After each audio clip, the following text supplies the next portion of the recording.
Okay, perfect.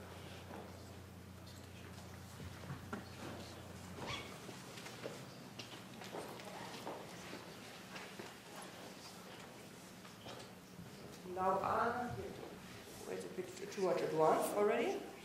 Good. Now I will talk about governance. This is supposed to be the solution to the problems we've just encountered. An excellent presentation. I think James set very well the stage, and I try to at least point out some governance challenges and also the way how to pursue it. I hope my voice will last. I really have got an unpleasant cold, but I hope I manage. Yeah, and I'm also co-chair of the Global Water System Project. That is one of the global change programs, an integrated project where much of the work that we developed has been taking place. I want to, first of all, show you a bit more how the governance challenges, how things evolved, and then point out a few ways in terms of what we think are pathways towards improvement. And here I want to focus more on sustainable pathways towards enhanced water security. And another picture of the global perspective that we've just seen from James has been provided by Charlie Marty, who will presumably further talk on this tomorrow when he'll come. And since we said, how do people respond to these kind of pictures, this was a very influential publication in Nature, where this was shown in terms of global picture, and one you see prevailing threats to human water security and biodiversity. And what you see here on maps, and you see is the threat to biodiversity or human water security high or low. And in red, we have problems that both are threatened, human water security and environmental integrity. And these are many areas, Asia, Africa. But then you see yellow, there is where human water security is in quite a good state, but biodiversity is threatened. And we know that these are most of the countries, North Europe, North America, which seems very clearly that human water security is achieved to the detriment of the environment. And the areas which probably would prefer that both human water security is in a good state and the environment is in areas where there are no humans. So obviously this can't be the solution. And as I said, this has received, this global image has received quite a strong echo with decision makers, the press, and hopefully will also have some implications on policy. Let's see how this will work. Now this is already reflecting, I'll start now to zoom in from the global picture to Europe, to a river in Germany, to show you how these things evolve. So that is a classification of German rivers for the European Water Framework Directive. The European Water Framework Directive is one new European water policy where we have to map all of our rivers in terms of their state. And what you see, what is important, you see that the chemical state of our rivers is in quite good shape, but in terms of the ecological state, most of our rivers are either in a poor or in bad shape.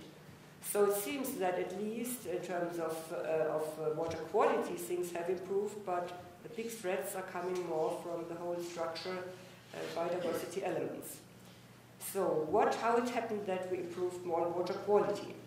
Hadn't been always so. That is what we call Stinkkanal. That is, I grew up in Mannheim. That is a very industrialized city in Germany, close to the Rhine, at the Rhine, Neckar. And Stinkkanal was a stinking channel. That where all the effluents of a paper mill entered the Rhine. And when I was cycling went to school along this kind of channel, we had this in wintertime, this foaming horrible thing. And they just got in all the pollutants. They paid a fee, but fine, but that was much less than they would have to pay to clean up the river. But that has definitely improved. There was a big accident in Basel where the Rhine was polluted, and at least there was now big investments in wastewater treatment plants. And that was this advertisement of the International Commission for the Protection of the Rhine. So swimming again in the Rhine. So I couldn't imagine as a child that you could swim in this river. So now it's at least again from the water quality point of view, you can. It's more dangerous to be hit by a ship rather than to have problems with pollution, but also get the salmon back. So there were no salmon. This was not only pollution, but also the problem of connectivity of rivers. That moves us also one step further, that it's not only the quality, but it's also the whole structure of rivers. Another story, zooming once more into this whole river system, is the Emscher. This is a tributary of the Rhine in the Ruhrgebiet. It's a big coal mining area in Germany, and it used to be one of the most polluted rivers in Europe, like an open sewage channel. So in the early 20th century, so that was the last version that was caused in the Emscher, called the Emscher around the 1900s, so still there were quite big fish living there at that time. You see it has been quite a space, a meandering river, but that was close to Dortmund. It also, industrialization started, it was also a place where you had flooding, you had typhoid fever, malaria, so it was also a problem for people. These kind of natural rivers posed a serious threat also to health and also to other human activities. And what started was, first of all, how it looks, what we have seen before, and the big picture from James on the global map. Now, what we see in many rivers, you start to channelize the river. That was in the early 1900s. That's how it looked in the 60s, in the 70s. As after the Second World War, there was a big boom. This whole coal mining area was one of the most prosperous areas in Germany. It really was a motor for the whole industrialization. But that was a river. That is the Emscher. That's supposed to be was a natural river some time ago. So it's in concrete. It used hardly any life in it anymore. So there was hardly any wastewater treatment, or the effluents from industry went in there. The colors changed from gray to brown to yellow. And but I have to say that the whole environmental situation in this area was pretty serious in terms of also air pollution. So no one really cared about the environment. It was about health at this time. Everyone wanted to build up again industry, the economy in the country. But that has really started to change entirely in the past decade. You see that is more the old picture, and that is how it looks now. There are two kinds of transformations. On one hand, there was really a big effort surrounding me to restore this river. I should say the company or the association that is responsible for it, the Emscher Genossenschaft, has already a stakeholder association, has from a governance perspective a good point of good starting point to move in this direction. But it also shows that the whole industrial productivity in this area, the whole coal mining declined.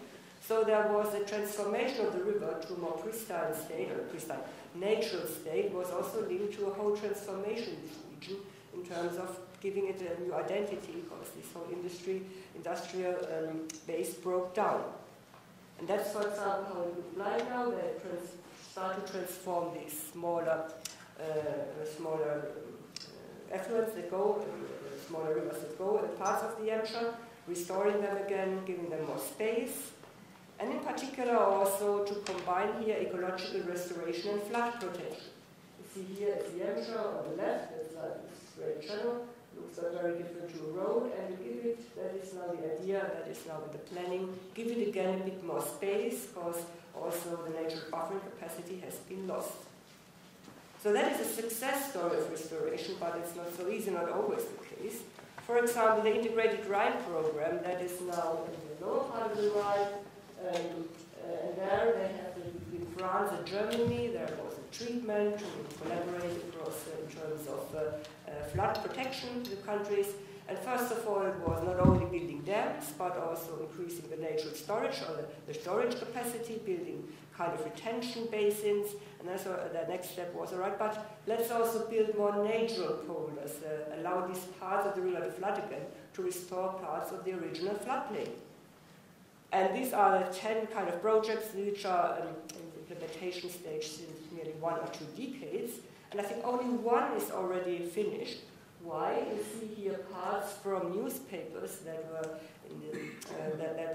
reporting on this case. And that says on this sign, no to this polder.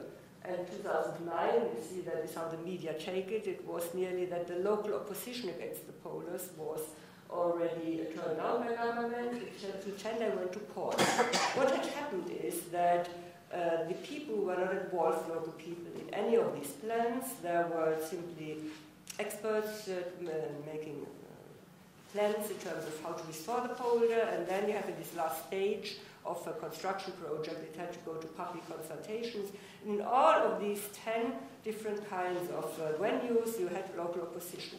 And not stupid ones. People were just concerned about this flies coming back, or this kind of very stinging kinds of mosquitoes, and all kinds of elements. But that was the same discussion we had later.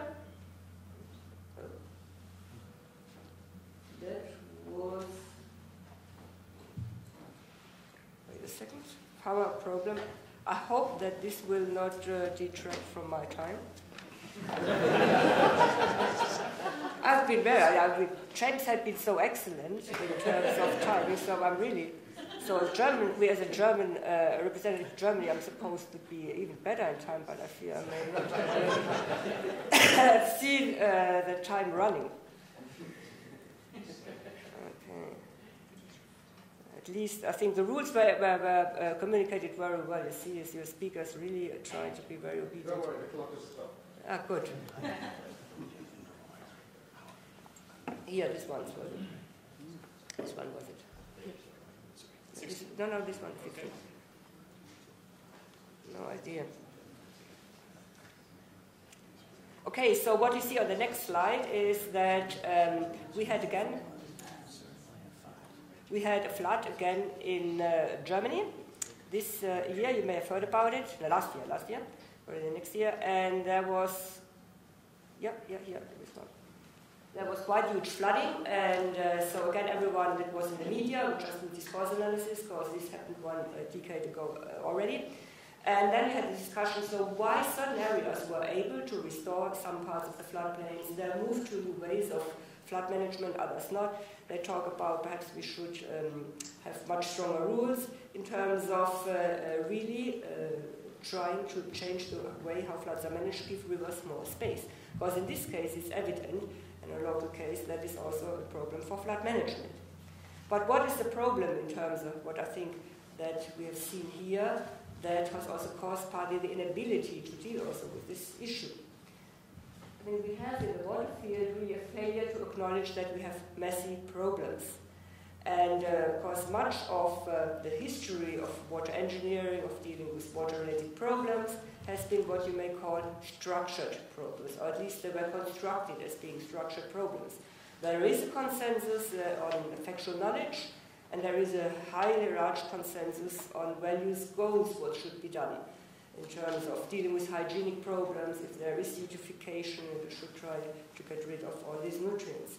But increasingly, and also for this, when we want to deal with the emergent consequences of part of the measures that we've done, we move to what we may call more messy problems. There is little consensus about exactly what should be done, and often there is big uncertainties also in the knowledge base. And here, I think there has been a long time a pretty poor kind of performance to develop the appropriate instruments. But this has been realized, and there has been over more than a decade, huge discussion that we need to improve and change and water management. We look at a whole range of sources from publications in science, but also from more professional associations. What should be kind of paradigm shifts in water management? And if it's a shift, it means that currently it had for a long time not be like that. More participation, integration, look at sources, not effects, more flexible management approaches, include human behavior, soft measures, it had been entirely, problems were solved by engineering, include environment explicitly in management goals, the basin scale was introduced, this open and shared information, and again, much more incorporating iterative learning cycles. Then the question, the solution. We heard quite a bit of shifts in terms of how this is conceptualized into ways of managing. IWN, Integrated Water Resources Management. Now more recently, adaptive management has moved to the center stage, much more flexible management approaches. Water food security nexus, water security has just shot up on the agenda. The question is, are we moving here only from one paradigm to the next? Do we really see a progression? I think we see a progression here, and I would like to highlight also for the water security example, but there are similar kinds of governance challenges that are faced when we want to implement these new kind of approaches. Water security, I'll just show you two definitions, or one that has been further developed. One of the most used and popular definitions has been by Gray and Sedor. That water security can be defined as the availability of acceptable quantity and quality, and for different things like health, livelihoods, ecosystems, and production, and with an acceptable level of water-related risks. They have boiled this down now in a recent conference to water security is a tolerable level of water-related risks to society. What it shows, it's acceptable, tolerable, that in the end, who defines what is acceptable or tolerable is a governance challenge, but also a problem. We did an analysis, for example, how to define what is acceptable. You could define it by scientific analysis and expert judgment. It used to be a long time the case in the water field. By widely shared societal norms, for example, more in the case of livelihoods. By economic cost-benefit types of analysis. But also by place-based assessments of perceptions of concerned stakeholders. So if you look at how this has been used, all these different kinds of approaches, we can note that the different domains, also referring to these health, livelihoods, production, but also the environment, follow often quite a different logic and framing, what acceptable is and how it should be derived at which level. And this poses a huge governance challenges, how to better analyze and negotiate trade-offs among the different domains. And that is, I illustrate this for water security, but I think it's quite exemplary also for the other areas that I've shown. So governance failure, you could say, is often a cause for these trade-offs that we've seen.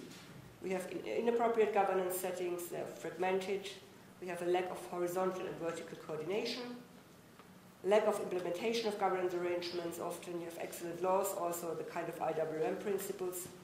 We have capacity problems, lack of political will, and asymmetric power structures that should prevent implementation.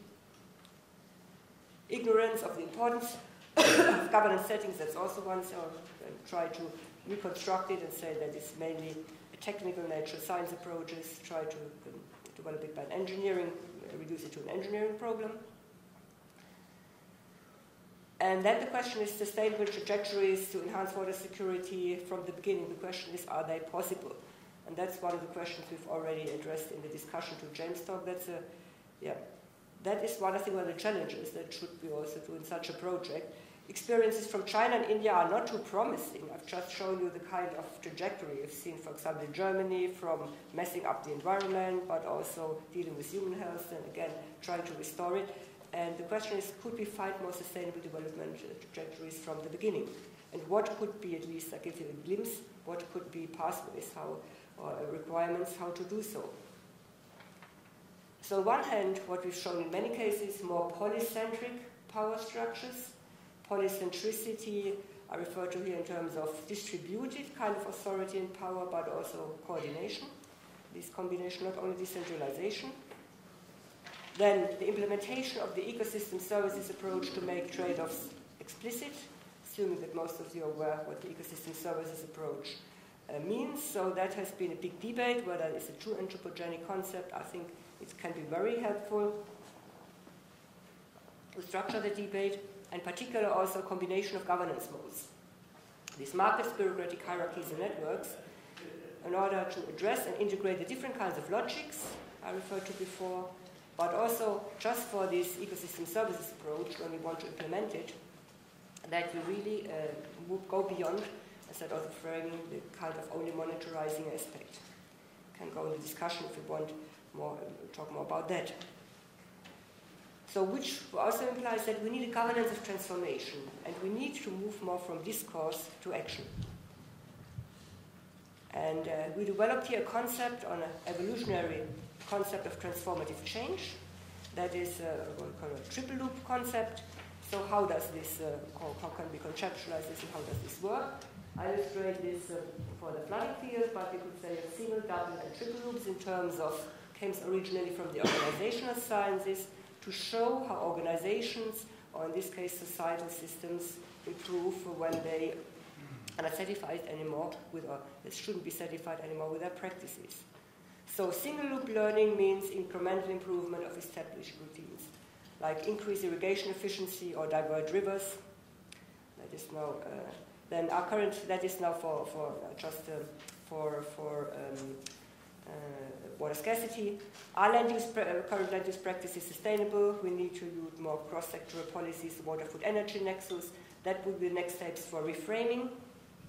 And in the final stage, and that is I think the more difficult stage, is new regulatory frameworks are needed. We need change in management practices, capacity building, paradigm shift in education. And we've also seen, I've shown you this for the flooding field, there is quite fast to move towards, in policy in particular, to move to discourse. But the big challenge that we're facing is how to move then in this next stage from discourse to action. And I think that is more an experimental and evolutionary approach that probably we need to adopt here. And what is the role of science? And look a bit with this watch, that's really unpleasant, but I'll manage. We need to move from problem identification to the co-design of evidence-based solutions. And I think we at least try to move there. We build up capacity in the governance field. So this is really an emerging research field. I think it has largely developed over the past decade. So we have to be also aware of this, that we only develop the skills and tools, but I think we have much more to offer. But also that we need also this transformation in science in terms of the really new ways of doing our work. Again, using this kind of triple loop learning concept. There has been the insight to include the human dimension in parameters and simulation models.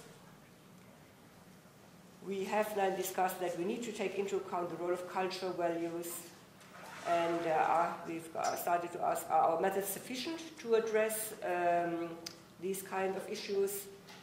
And for example, simulation models, we can already answer no.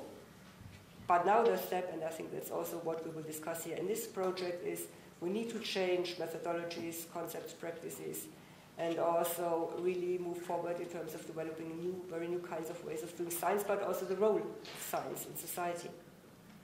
And again, I think that's something which will happen from experience in practice rather than designing this from the beginning. Now, towards improved water governance and towards improved practice to work on water governance,